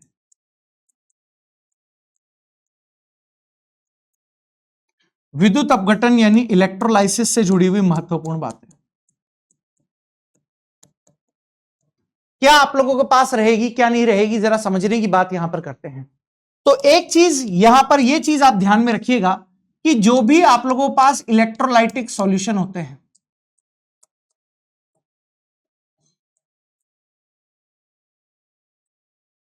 इलेक्ट्रोलाइटिक सॉल्यूशन में आप लोगों के पास एक होता है मेरे दोस्त कैटायन और एक होता है मेरे दोस्त आप लोगों के पास एनायन। तो यह चीज फिक्स रखिएगा, कैटायन किस पर जाएगा बेटा सर, कैटायन कैथोड पर जाएगा। और सर एनायन किस पर जाएगा बेटा, एनायन यहां पर आप लोगों के पास एनोड पर जाएगा।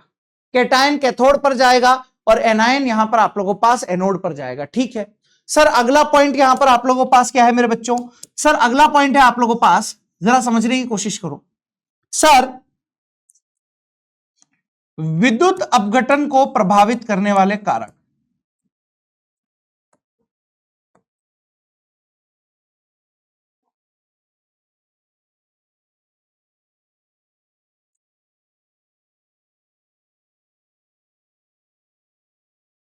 सर पहला कारक जो आप लोगों के पास है वो है विद्युत अपघट्य की प्रकृति। पहला जो आप लोगों के पास है वो क्या है मेरे दोस्त, विद्युत अपघट्य की प्रकृति।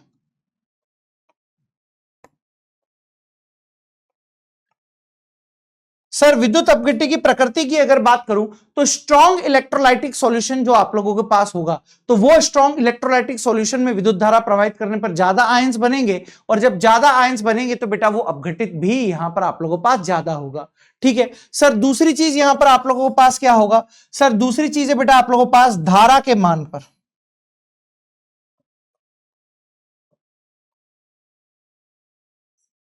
धारा के मान पर जितनी ज्यादा आप करंट यहां पर फ्लो करवाओगे उतना ज्यादा यहां पर टूट जाएगा। ठीक है, तीसरी चीज जो आप लोगों के पास है वो क्या है, विसर्जन विभव।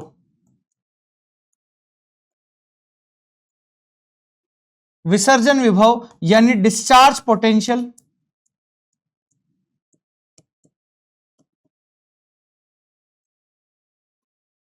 सर एक होगा आप लोगों के पास विलयन की सांद्रता।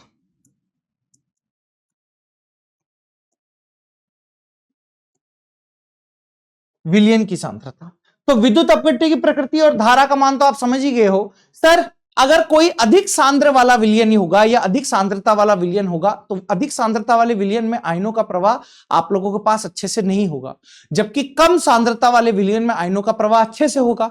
और जब आयनों का प्रवाह अच्छे से होगा तो विद्युत अपघटन अच्छे से होगा। ठीक है सर, डिस्चार्ज पोटेंशियल आप लोगों के पास क्या होता है, जरा इस चीज को यहां पर समझ लीजिए, ये इंपॉर्टेंट है। डिस्चार्ज पोटेंशियल, डिस्चार्ज पोटेंशियल यानी विसर्जन विभव।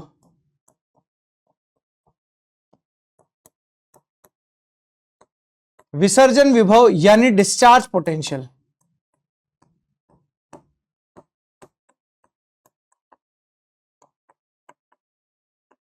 डिस्चार्ज पोटेंशियल यानी विसर्जन विभव। सर विसर्जन विभव अर्थात डिस्चार्ज पोटेंशियल आप लोगों के पास क्या होता है मेरे प्यारे बच्चों, जरा इसको समझने की कोशिश करो। यदि पॉइंट समझना, यदि विद्युत अपघटन के दौरान,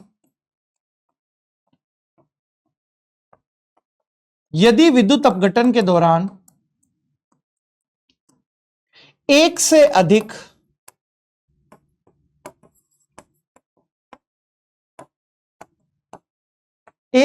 कैटायन तथा एक से अधिक एनायन, एक से अधिक कैटायन तथा एक से अधिक एनायन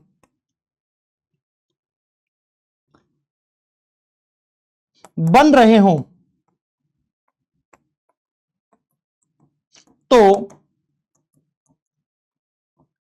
कौन सा आयन इलेक्ट्रोड पर जाकर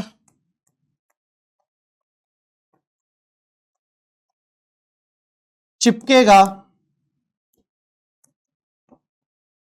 कौन सा आयन आप लोगों के पास इलेक्ट्रोड पर जाके चिपकेगा, यह विसर्जन विभव के आधार पर बताते हैं। विसर्जन विभव के आधार पर बताते हैं। अर्थात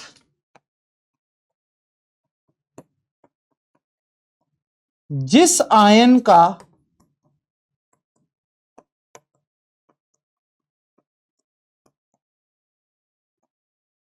डिस्चार्ज, जिस आयन का डिस्चार्ज पोटेंशियल कम होता है,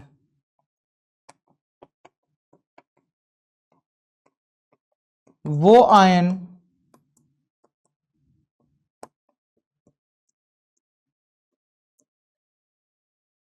जल्दी डिस्चार्ज होता है। जिस आयन का डिस्चार्ज पोटेंशियल कम होता है वो आयन आप लोगों के पास जल्दी डिस्चार्ज होता है। ठीक है, तो सर डिस्चार्ज पोटेंशियल की यहां पर आप लोग बता दीजिए कि कौन से किस आयन का क्या रहेगा। जरा मैं यहां पर देख रहा हूं 4 एनायन, एनायन के लिए बात करूं बेटे बच्चे तो भाई सोना नहीं ओ कल, सोना नहीं ओ कल बारात आएगी, सोना नहीं ओ कल बारात आएगी, सोना नहीं ओ कल बारात यहां पर आएगी। यानी लेफ्ट टू राइट जाने पर, लेफ्ट टू राइट जाने पर डिस्चार्ज पोटेंशियल, डिस्चार्ज पोटेंशियल कम हो रहा है, डिस्चार्ज पोटेंशियल कम हो रहा है तो डिस्चार्ज होने की टेंडेंसी बढ़ रही है। और एनायन के लिए बात करें, सॉरी कैटायन के लिए बात करें तो वही आप लोगों के पास जो इलेक्ट्रोकेमिकल सीरीज है, जो इलेक्ट्रोकेमिकल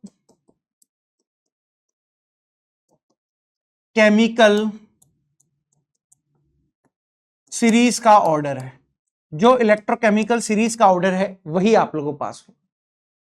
ठीक है, तो जो मुद्दे की बात है वो मैंने आप लोगों को यहां पर बता दिया है। ठीक है सर, अगर मैं विद्युत अपघटन से जुड़ी हुई एक और चीज की बात यहां पर करता हूं, आप लोगों के पास जरा महत्वपूर्ण बात है, जरा आप गौर करने की कोशिश कीजिएगा। विद्युत अपघटन से जुड़ी हुई एक महत्वपूर्ण बात और है मेरे प्यारे बच्चों, जरा गौर करने की कोशिश कीजिए।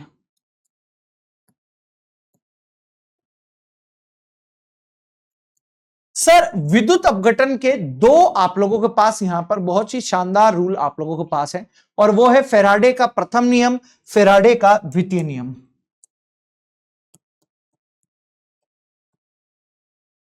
फैराडे का प्रथम नियम, फैराडे का प्रथम नियम, और एक यहां पर मेरे बच्चों आप लोगों के पास रहेगा फैराडे का द्वितीय नियम।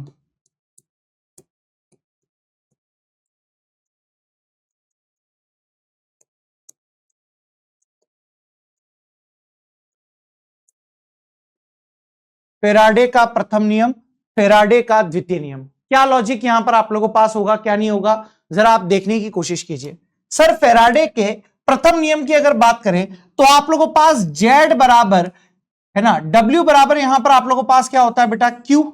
यानी किसी भी इलेक्ट्रोड पर जब धारा प्रवाहित करी जाएगी, सॉरी, किसी विद्युत अपघट्य में जब धारा प्रवाहित करी जाएगी तो इलेक्ट्रोड पर जो जमा होने वाला भार है वो आप लोगों के पास जो आवेश दे रहे हो उसके समानुपाती होगा। यानी W directly proportional to I into T, धारा इंटू समय। सर अब प्रोपोर्शनल का साइन हटाओगे तो यहां पर आप लोगों के पास Z आई टी आप लोगों के पास आ जाएगा, Z आई टी यहां से आप लोगों के पास आ जाएगा, ठीक है, Z आई टी यहां से आप लोगों के पास आ जाएगा। और Z को यहां पर क्या बोला जाता है, सारी चीजें मैं आप लोगों के पास बता देता हूं, जरा देखने की कोशिश कीजिए। सर W यहां पर इलेक्ट्रोड पर जमा होने वाला भार, इलेक्ट्रोड पर जमा भार। सर आई का मतलब आप लोगों के पास होता है धारा, एंपियर में इसको लिखा जाता है। सर टी बराबर आप लोगों के पास समय, सर इसको यहां पर सेकंड में लिखा जाता है। क्यू बराबर यहां पर आवेश, इसको कूलाम में लिखा जाता है बेटा। जेड यहां पर होता है विद्युत रासायनिक तुल्यांक,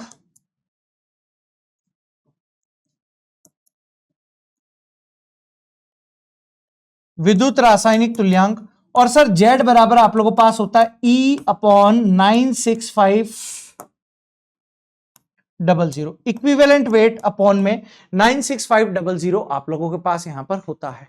ठीक ठीक, अच्छा, जब एक ही प्रकार का विद्युत अपघट्य विलयन दिया गया हो, जब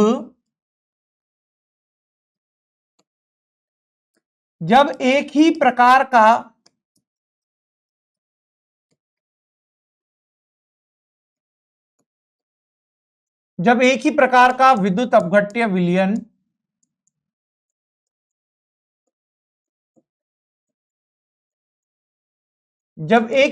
विद्युत अपघट्य विलयन दिया गया हो तब आप लोगों को फैराडे का प्रथम नियम यहां पर अपनाना है। ठीक है, फैराडे का द्वितीय नियम यहां पर क्या करता है मेरे बच्चों, जरा देखने की कोशिश करो। जब क्वेश्चन में दो या अधिक प्रकार का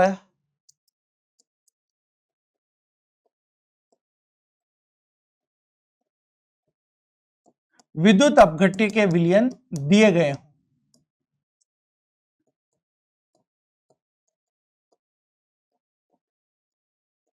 जब दो या दो से अधिक विद्युत अपघट्य के विलयन दिए गए हों तब यहां पर आप लोगों को क्या करना है।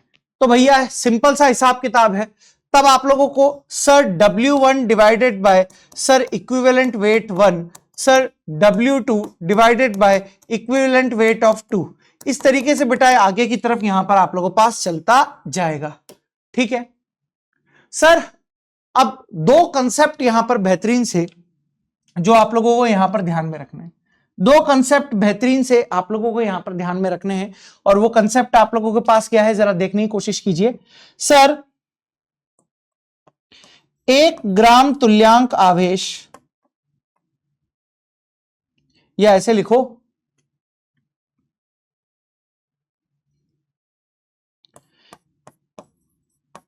1 मोल इलेक्ट्रॉन का आवेश, 1 मोल इलेक्ट्रॉन का आवेश डिस्चार्ज करता है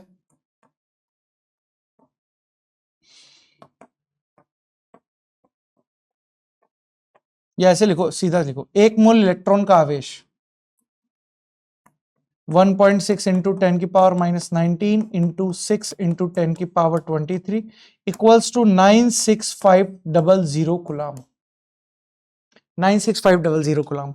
तो ऐसे लिखो, 96500 कूलाम आवेश डिस्चार्ज करता है, इसको आप एक फेराडे भी बोल सकते हो, एक फेराडे। तो ये आप लोगों के पास डिस्चार्ज करता है, डिस्चार्ज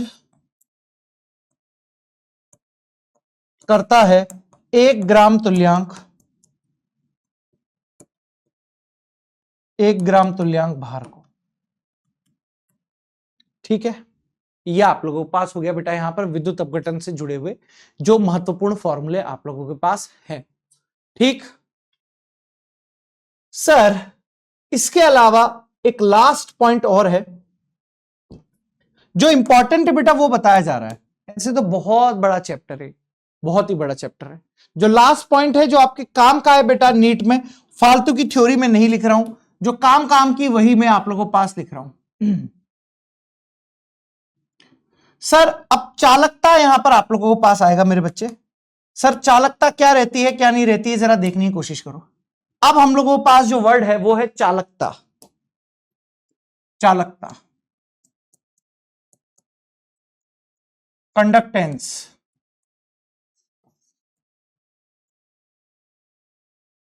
चालकता यानी कंडक्टेंस। तो पहला यहां पर आप लोगों के पास जो लॉजिक है कि सर चालकता यानी C बराबर आप लोगों के पास क्या होता है सर, 1/R आप लोगों के पास होता है, यानी 1 बटा प्रतिरोध। चालकता बराबर आप लोगों के पास 1 बटा प्रतिरोध होता है, और यूनिट इसकी क्या होती है बेटा आप लोगों के पास, सर यूनिट होती है इसकी S या फिर महोम, S या फिर महोम। सर उसके बाद आप लोगों के पास यहां पर क्या होता है बेटा, विशिष्ट चालकता।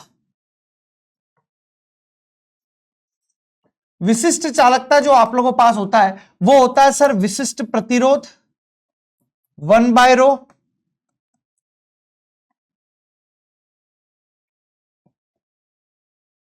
विशिष्ट प्रतिरोध यहां पर आप लोगों के पास होता है। ठीक है, अब सर विशिष्ट प्रतिरोध आप लोगों के पास, या ऐसे लिखो इसको कप्पा भी लिख सकते हो। ठीक है,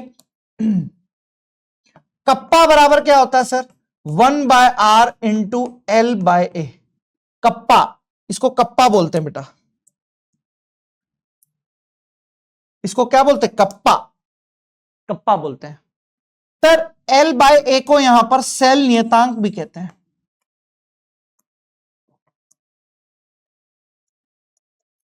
इसे यहां पर आप लोग क्या बोलते हो, सेल नियतांक भी कहते हो। ठीक है सर, तुल्यांकी चालकता,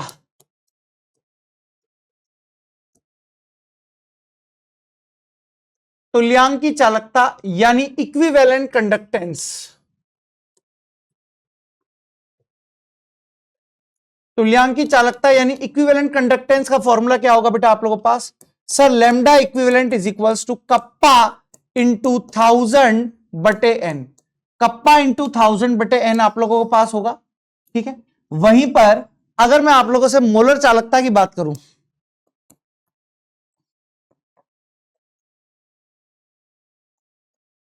तो सर मोलर चालकता बराबर आप लोगों के पास कप्पा इंटू 1000/m।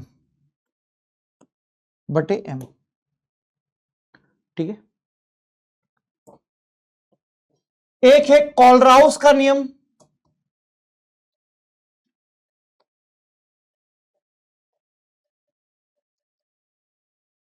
कॉलराउस का नियम किस पे दिया जाता है बेटा, अनंत अनुता पर।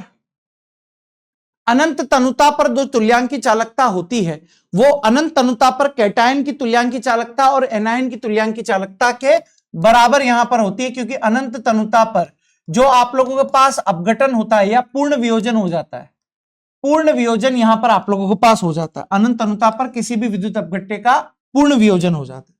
तो ये सारी चीजें बेटा आप लोगों के पास यहां पर है। लास्ट में ये प्राइमरी सेल है, ड्राई सेल है, ड्राई बैटरी है, ये आप लोगों को थ्योरेटिकल यहां पर पता पड़ जाएगा। ठीक है, तो इतना मेरे हिसाब से यहां पर जो मेन क्वेश्चन फंसेगा वो आप लोगों के पास इन्हीं चीजों में से फंसने वाला है, जो चीजें आप लोगों को यहां पर बताई गई है। ठीक है, इन्हीं चीजों में से आप लोगों के पास यहां पर क्वेश्चन फंसेगा। बस आप लोग ध्यान कीजिएगा कि ढंग से मेरे बच्चे आप लोग यहां पर इस पूरे चैप्टर को करके जाओ। कुछ थ्योरेटिकल चीजें हैं जो मैंने इसमें नहीं बताएंगे, मैं आपको पहले ही बोल रहा हूं, कुछ थ्योरेटिकल चीजें हैं जो यहां पर नहीं बताई गई है, तो आप उन थ्योरेटिकल चीजों को बेटा ढंग से करने की कोशिश कीजिएगा। यदि आपने वो थ्योरेटिकल चीजें ढंग से कर ली तो आप लोगों का ये पूरे चैप्टर ढंग से हो जाएगा। धन्यवाद।